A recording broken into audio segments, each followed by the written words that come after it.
우리와 함께 말씀 안으로 여행할 수 있도록 이런 기회를 주시고, 또 귀한 목사님의 그 귀한 말씀을 저희들이 함께 묵상하면서 하나님이 이렇게 말씀하시는구나 하는 것을 저희들이 함께 더 깊이 알아갈 수 있도록 귀한 시간 주신 것에 대해서 감사하고요. 동참하신 여러분들 정말 감사합니다.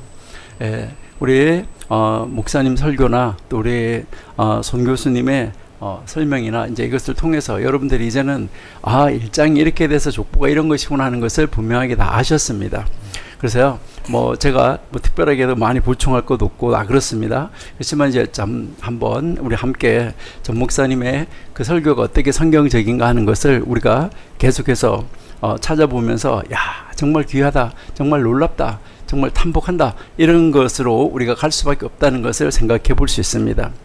마태복음이 족보로 시작하는데 우리는 이 족보에 대해서 지금까지 여러 번 이야기를 나누었습니다. 유대인들에게 있어서 이 족보는 신앙을 증명하는 것입니다. 그러니까 아브라함과 맺은 하나님의 언약이 내 혈통을 통해서 오늘 나에게 이어진다 하는 그 증거를 제시하는 신앙의 증명을 위해서 사용을 하고 있고, 또 이 족보는 공동체 소속의 확인을 하는데 족보가 필요합니다. 전 세계 어디에 있든지 유대인들은 족보를 통해서 당신도 우리 중 하나임을 확인합니다 하고 받아들이는 방법이 이 족보를 통해서입니다. 그리고 이 족보는 유대인들에게 있어서는 역사적 생존 기록입니다. 2000년간 나라 없이 흩어졌지만은 이제 사라지지 않고 살아남아 있다는 이 기적 같은 생존의 증거, 이것을 보여주는 것이죠. 그리고 또 이 족보는 미래 세대에 대한 책임입니다. 선조들이 목숨을 걸고 지켜온 이 연결고리를 끊지 않고 자녀에게 전해야 하는 의무가 있다. 그래서 이 족보가 굉장히 중요하다는 것이죠. 마태는 이것을 잘 알고 있었습니다. 유대인들에게 있어서 족보가 얼마나 중요한지. 그래서 예수님이 우리의 역사를 타고 내려온 바로 그리스도다. 예수가 그리스도다. 예수님이 그리스도다. 그리고 구약에서 말한 메시아다. 그리고 왕이다. 이것을 이제 정확하게 소개하기 위해서 지금 예수님의 족보로부터 시작을 하고 있다는 것이죠. 그래서 구약에서 그리스도는 바로 메시아는 세 가지 직분으로 예언되어 있잖아요. 왕, 선지자, 제사장이죠. 이 가운데서 마태복음은 특별히 왕의 직분을 강조하고 있다는 것입니다.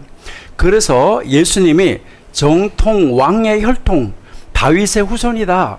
바로 유다에게 말했던 그 규를 따라서 온 사람이다. 이것을 지금 증명하는 것으로 시작을 하고 있는 것이죠. 그래서 마태복음의 족보를 읽으면 이제 이 세 가지가 분명하게 드러난다라는 것을 아는데, 전 목사님이 계속해서 말씀하신 것처럼 아담부터 아브라함까지는 준비입니다. 두 번째, 마태복음에서 14, 14, 14의 구조가 나옵니다. 그리고 세 번째는 이 족보에 나타난 4명의 여인, 마리아까지 5명이 되는데 바로 그 의미가 무엇인가 하는 것이죠. 자, 그러면 이제 도표 1을 한번 올려주세요. 표 1. 표 1을 한번 올려주신데요. 마태복음은 아브라함으로부터 시작을 합니다.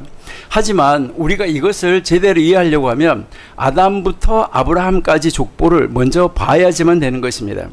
창세기 5장과 11장에서 아담부터 아브라함까지 정확히 20대가 기록되어 있습니다. 아담부터 노아까지 10대, 노아에서 아브라함까지가 10대입니다. 자, 표 1 여기 올라가 있는 것을 여러분 한번 보시면 첫 번째 10대에서 우리가 한번 주목해야 될 사람이 있습니다. 아담 조금만 작게 해가지고 10대가 한꺼번에 다 보이게, 아니 10대가 다 보였어요. 그러니까 10대 1에서부터 10까지만 다 보이면 됩니다. 자, 그 10대에서 우리가 한번 주목해 봐야 될 사람은, 다른 사람들은 다 900년을 넘게 살았어요. 그런데 에녹은 365년만 살았어요. 창세기 5장 24절에 에녹이 하나님과 동행하더니 하나님이 그를 데려가심으로 세상에 있지 아니하였더라 라고 말을 하죠. 에녹은 죽지 않고 승천한 유일한 인물이죠. 이것은 바로 장차 오실 그리스도 메시아의 부활과 승천, 그리고 우리 성도들의 예수님이 재림하실 때 성도들의 휴거를 예표하고 있다, 이렇게 우리가 알 수가 있고요. 또 여기서 하나 흥미로운 인물인데 무드셀라입니다. 여러분 8대에 무드셀라가 나와 있는데 969년을 살아서 인류 역사상 가장 오랜 사람이에요. 오래 살았던 사람. 그런데 이 무드셀라라는 이름의 뜻이 뭐냐면 그가 죽으면 심판이 온다라는 것인데, 이것은 여기서 여러분이 한번 잘 보시면 무드셀라가 1656년에 죽었어요.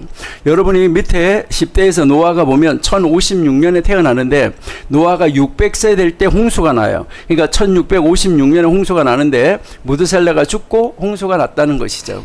자, 이제 두 번째 표를 올려주세요. 자, 홍수 후 두 번째 10대를 보면 수명이 급격히 줄어든 것을 우리가 알 수 있습니다.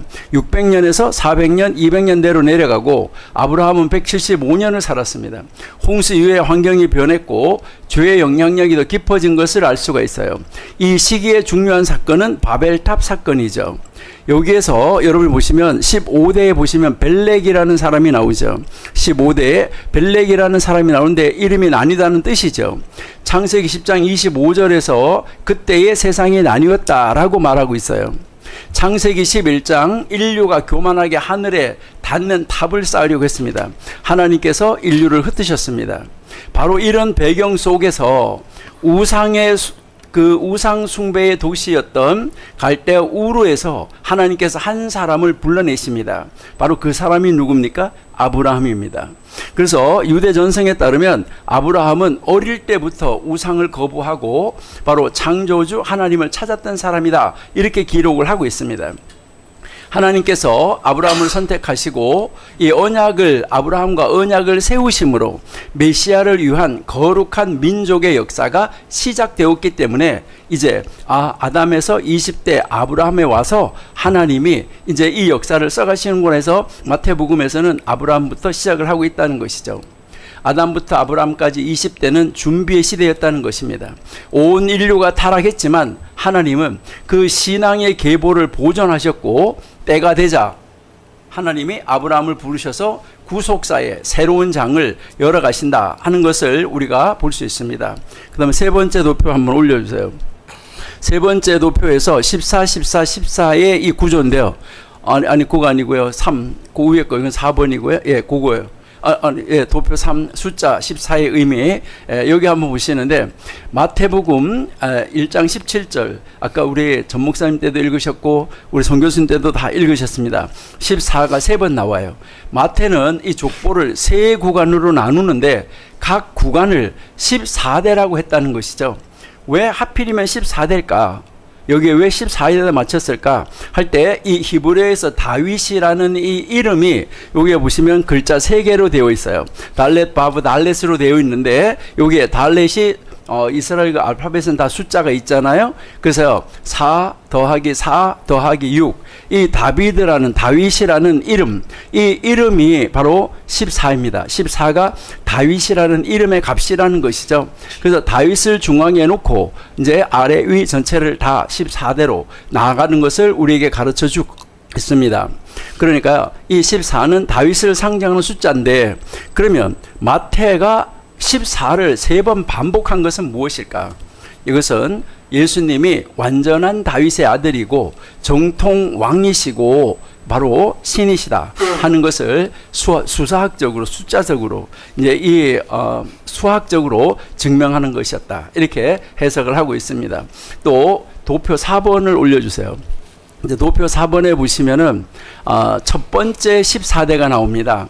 이 첫 번째 14대가 나오는데 14, 14, 14에서 첫 번째 14가 아브라함에서 다윗까지잖아요. 그럼 여기서 쭉 이제 내려가는 것을 여러분이 요것을 한번 뭐 주요 의미나 그리스도의 예표나 이런 것들은 여러분들이 한번 참고해서 공부하시면 좋겠습니다.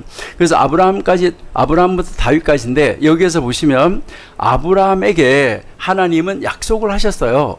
큰 민족을 이룬다, 복의 근원이 된다, 왕들이 너에게서 나온다, 이렇게 약속을 했죠. 그랬던 그 약속이, 아브라함에게는 약속이 점진적으로 성취되어 가는 것입니다. 이삭이 태어나고 야곱이 이스라엘이 되고 그 다음에 유다 지파가 왕권의 지파가 되고 마침내 다윗 왕이 태어나게 됐다 하는 것을 우리에게 보여주는 것, 이게 이제 14대다 하는 것이죠. 그래서 다윗에게 하나님은 언약을 하시죠. 우리 사무엘 하 7장 16절 한번 읽어볼게요. 사무엘 하 7장 16절. 사무엘 하 7장 16절.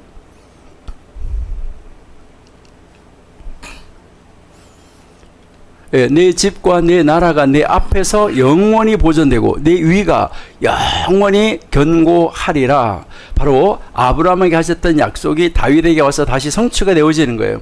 이것이 다윗의 언약이고 메시아 예언의 핵심 기초입니다. 이 구간의 인물들, 다시 도표를 올려주세요. 자, 이 구간에 있는 도표를 다시 올려주시면 이 구간에 있는 인물들을 보면 각자가 다 그리스도를 예표하고 있다는 거예요.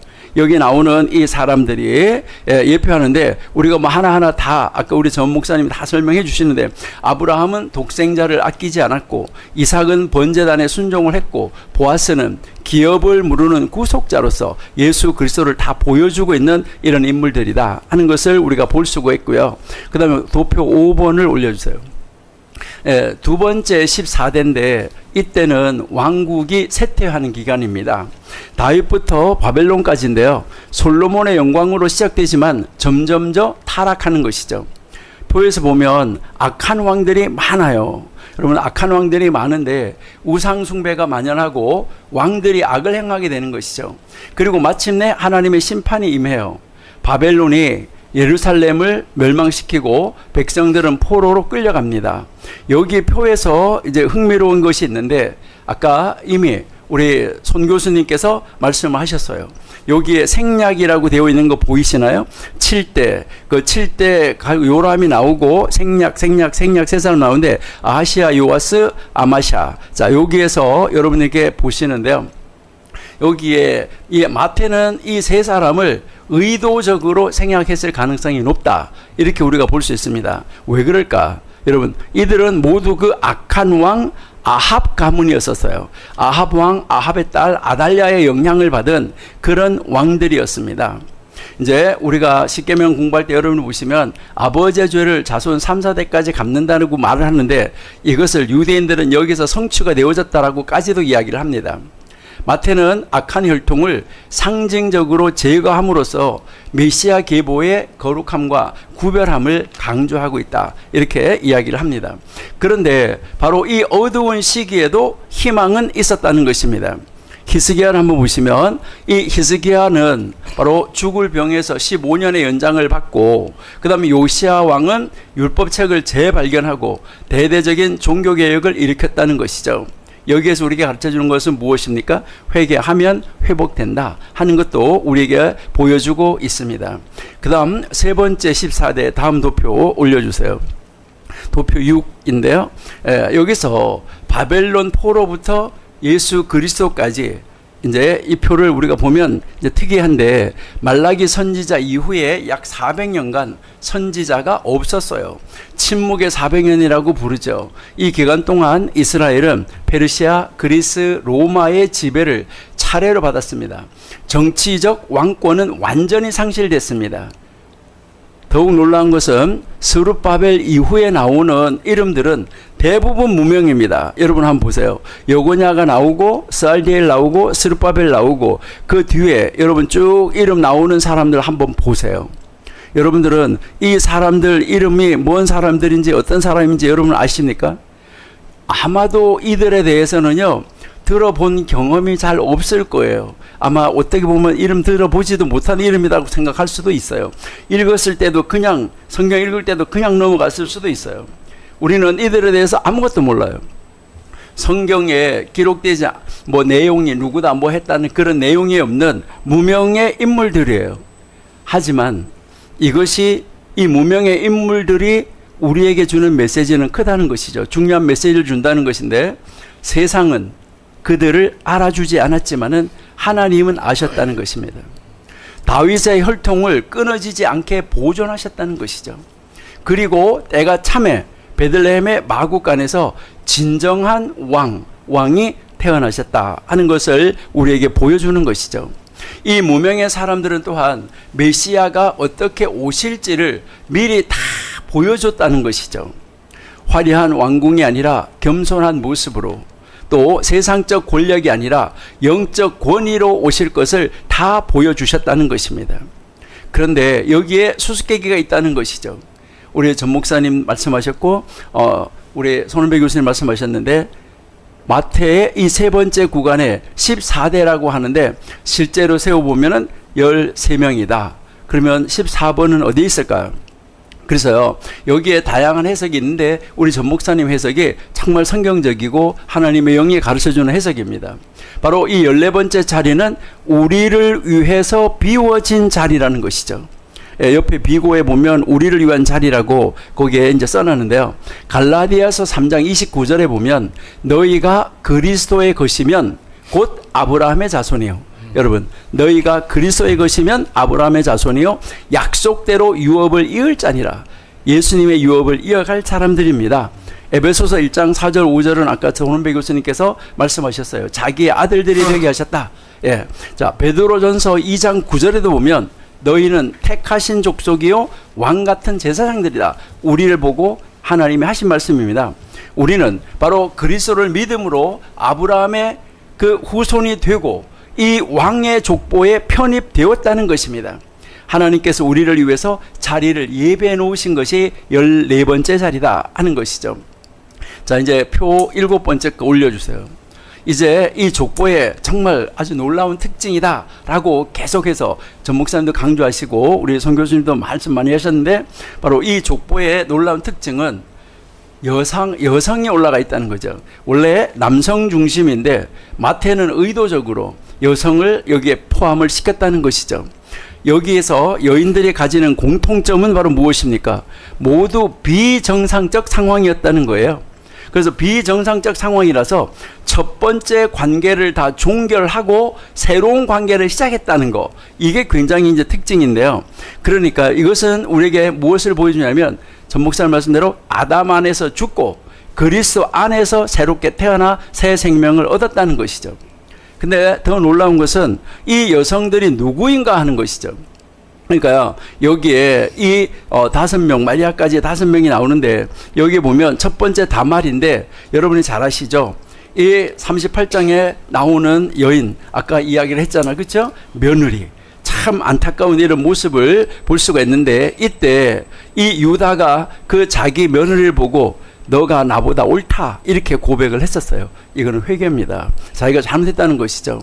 다말은 이 불의한 상황 속에서도 언약 공동체를 지키려고 애를 썼다는 것이고요. 하나님은 이 불완전한 행위를 통해서도 구속 계획을 이루어 가셨다는 것이고요. 둘째가 라합인데 이것은 여리고의 창녀였다. 이것을 이야기를 하는 거죠.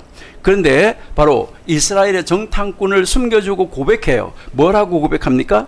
너희 하나님 여호와는 상천하지의 하나님이다. 하늘과 땅 모든 것이 하나님이다. 바로 나의 하나님이다. 이것을 고백하고 그가 구원의 반열에 들어서는 거죠. 그녀는 신앙으로 의롭다함을 받게 되는 것이죠. 히브리서 11장 31절, 야고보서 2장 25절을 보면 바로 이 라합을 믿음의 본으로 소개하고 있습니다. 창녀에서 메시아의 조상이 되었다는 것이죠. 이것이 바로 복음의 능력이다라는 것을 전 목사님 계속 말씀하시고 계시고요. 세 번째가 룻인데, 이 룻은 여러분이 잘 아는 대로 모압 사람인데, 여러분은 잘 아시죠? 모압은 누굽니까? 바로 롯이 자기 딸하고 관계를 가져서 그 사이에서 태어난 바로 그 아들이 후손이 바로 누굽니까? 바로 이 모압이잖아요. 바로 거기에 사람이라는 것이죠. 신명기는 모압 사람이 여호와의 총회에도 들어올 수 없다고 딱 잘라서 말하고 있어요. 그런데 룻은 시어머니 나오미에게 고백하는 것이 놀라운 고백이잖아요. 어머니의 백성이 내 백성, 그리고요 어머니의 하나님이 내 하나님이다. 이거를 고백하는 거죠. 여러분, 혈통이 아니라 신앙으로. 우리 전 목사님 말씀하셨잖아요. 하나님의 백성이 된다. 보아스가 룻의 기업을 물은 것은 그리스도께서 우리를 구속하신 예표다. 우리가 공부했었죠. 그리고 네 번째가 우리아인데, 우리아의 아내인데, 여러분, 왜 마태는 밧세바라는 이름, 밧세바라는 이름 아주 좋은 이름입니다. 바트쉐바 하는데, 이거는요 언약의 딸이라는 말이에요. 그리고요 언약의 딸, 일곱의 딸, 정말 굉장히 좋은 이름인데 그 이름을 안 쓰고 왜 우리아의 아내라 그랬냐는 것이죠. 우리가 잘 알죠. 사무엘하 11장에서 다윗이 간음하고 우리아를 죽인 사건이 나오는데, 여기에서 우리아의 아내, 이것은 다윗의 죄를 기억하게 해 주는 것이죠. 가장 경건한 왕도 죄인이었다. 우리도 죄인인데 우리도 회복될 수 있다. 다윗은 회개했죠. 내가 여호와께 범죄했다. 시편 51편 우리가 너무나 잘 알잖아요. 다윗은 이제 회개함으로 말미암아 하나님은 회개하는 자를 용서하시고 회복시키셨다는 것이죠. 그다음 마리아인데, 이 마리아는 약혼 상태에서 성령으로 잉태했어요. 앞에 4명의 여인과는 조금 달라요. 실제 죄는 없어요. 실제 죄는 없지만 외관상 혼전 임신의 의혹을 받았어요. 그러니까 세상의 오해와 수치를 감수해서 했으면 됐었다. 그래서 이 동정녀의 탄생은 신학적으로 필수적인데, 아담의 죄가 유전되지 않으려고 하면 인간 남자를 통하지 않아야 되겠죠. 성령으로 잉태해서 예수님은 죄 없으신 분으로 오셨다는 것이죠. 자, 여기에 우리가 이 표에서, 여인들의 표에서 보면 잘 보시면 공통점은 모두가 다 비정상적 상환과 연결되어 있다. 그리고 첫 관계가 다 끝나고 새로운 관계로 들어갔다. 이것이 영적 의미가 있다는 거죠. 우리가 첫 남편인 아담 안에서 죽고 그리스도를 새 남편으로 맞이한다는 것을 우리에게 예표로 보여주고 있다. 이것을 가르쳐주는 것이 로마서 7장이죠. 그래서 어떤 과거를 가진 사람이라도 예수 그리스도를 만나면 모든 죄를 사함받고 구원받을 수 있다. 이것을 우리에게 가르쳐주는 것이죠. 로마서 3장 23절 24절에서 모든 사람이 죄를 범했다. 하나님의 영광에 이르지 못한다. 그런데 그리스도 예수 안에 있는 구속으로 말미암아 하나님의 은혜로 값없이 의롭다 하심을 얻은 자가 됐다. 이것을 이야기를 하는 거죠. 이제 8번째 도표 한번 볼게요. 이제 이 족보가 우리에게 주는 실천적 교훈은 우리는 어떻게 해야 되냐 하는 것이죠. 이 실천적 교훈이 바로 무엇인가요? 우리 전 목사님의 메시지에서 우리에게 강조하고 있는 것이 무엇인가요? 나는 산 위에 있는가? 산 아래에 있는가? 여러분, 이거 우리가 점검해 봐야 되는데, 자, 첫 번째는 우리 자신의 영적 상태를 점검해야 됩니다. 이 표를 보시면은, 이제 표를 보면서 여러분 스스로에게 물어야 돼요. 나는 누구의 후손인가? 아담의 후손인가? 둘째 아담, 첫째 아담의 후손인가? 둘째 아담, 예수 그리스도의 후손인가? 나는 산 위에 있는가? 산 아래에 있는가? 우리 아까 베드로전서 1장 10절을 계속 말씀하셨는데, 그리스도의 영, 그리스도의 영이 거하는 사람, 그들은 하나님의 형상을 닮아가는 것이죠. 여기 표에서 여러분이 왼쪽에 이렇게 보면 산 위에 사람이 있잖아요. 아브라함, 요셉, 모세, 다윗, 여기에 에녹, 다 요시야 다 뭡니까? 산 위의 삶을 살았다. 그들의 삶 전체가 예수 그리스도를 예표했다는 것이죠. 반면에 이 오른쪽에 보시면은 가인, 롯, 그다음에 가인, 롯, 에서, 사울, 아합, 므낫세, 유다 다 산 아래 삶을 살았다는 것이죠. 여러분, 오늘도 마찬가지입니다. 우리가 그리스도의 형상을 회복하면 하나님께서 우리를 산 위의 사람으로 올리십니다. 내가 나를 버리고 자아를 버리고 이제 예수 그리스도의 사람으로 나야 된다는 것이죠. 로마서 8장 29절에 하나님이 미리 아신 자들을 또한 그 아들의 형상을 본받게 하기 위하여 미리 정하였다라고 이야기하는 거죠. 두 번째로 은혜의 복음을 담대하게 전하는 우리가 되어야 됩니다. 여기에서 우리가 그 도표 7번에서 한번 다시 보시면 이제 이 복음의 본질을 우리에게 보여주는 거예요. 예수님은 의인을 부르러 온 것이 아니라 죄인을 부르러 왔다. 창녀도 가늠한 자도 이방인도 그리스도 안에서 새로운 피조물이 되었다는 것이죠. 우리는 이 복음을 부끄러워하지 말아야 되는데 로마서 1장 16절에서 내가 복음을 부끄러워하지 아니하노니 이 복음은 모든 믿는 자에게 구원을 주시는 하나님의 능력이다 라고 이야기하죠. 자, 그 다음 마지막 도표를 다시 한번 올려놓는데요. 다음 세대에 우리는 이 신앙을 전수해야 될 책임이 있습니다. 우리가 아까 이제 아담부터 이제 아브라함까지 이제 20대를 생각해 봤는데 여기에서 여러분이 보시면은 이 모든 족보는 하나님의 언약이 세대를 거쳐서 성실하게 성취되어져서 그 신앙이 대를 이어서 물려서 넘어갔다는 거예요. 그래서 신명기 여러분이 잘 아신 대로 6장 6절 7절 8절 9절을 보면 자녀에게 부지런히 가르쳐라. 다음 세대에 이 신앙을 전수해야 된다는 것을 가르쳐 줍니다. 그리고 네 번째 산 위의 사람은 예수님의 재림을 소망해야 됩니다. 마태복음은 왕의 복음입니다. 예수님은 초림 때 고난의 종으로 오셨습니다. 겸손하게 나귀 타고 입성하셨어요. 그러나 재림 때는 만왕의 왕으로 오십니다. 요한계시록 19장 16절에 그 옷과 그 다리에 이름을 쓴 것이 있으니 만왕의 왕이요 만주의 주라 하시죠. 누가복음 1장 33절에 그 나라는 무궁하리라 영원한 다윗의 왕국이 세워질 것입니다. 우리는 마라나타 이야기하는 거죠. 주 예수여 오시옵소서라고 기도하고 그날을 준비해야 됩니다. 이제 마지막으로 여러분 도표 6번을 다시 한번 봐보세요. 도표 6번 여기에 14번째 자리는 누구의 자리라고요? 14번째 자리 우리를 위한 자리. 이것을 꼭 기억하셔야 되는데 요한복음 1장 12절에 영접하는 자 그 이름을 믿는 자들에게는 하나님의 자녀가 되는 권세를 주셨으니 우리가 하나님의 자녀가 되는 권세를 가지고 14번째 자리에 들어가게 됐습니다. 그리스도 안에서 우리는 아브라함의 후손이 되고 왕같은 제사장이 되고 영원한 왕국의 시민이 됩니다. 우리는 단순히 족보를 읽는 자가 아니라 족보에 참여하는 자, 산 위에 있는 자가 되어야지만 됩니다. 마태복음 1장 23절에서 보라 처녀가 잉태하여 아들을 낳을 것이요 그 이름은 임마누엘이라 바로 이를 번역한 즉 하나님이 우리와 함께 계십니다 라고 했습니다. 이것이 마태복음이 족보로 시작하는 이유입니다. 아브라함의 약속이 성취되었습니다. 다윗의 왕위가 영원히 견고해졌습니다. 하나님께서 육신이 되어 우리와 함께 하시고 이제 이 모든 일을 성취하셨습니다. 마태복음 1장 22절에서 이 모든 일에 된 것은 주께서 선지자로 하신 말씀을 이루려 하심이니 라고 말합니다. 여러분 하나님의 약속은 반드시 이루어집니다. 그리고 그 약속의 완성은 예수 그리스도입니다. 우리 전 목사님 말씀하신 대로 그 예수 그리스도 안에서 우리 그 14대로 내가 채워져서 들어가서 산 위에 사는 속속들이 하나님의 사람, 그리스도의 영이 있는 사람으로 이 세상을 승리하며 살아가는 여러분들이 될 수 있기를 소망합니다. 감사합니다.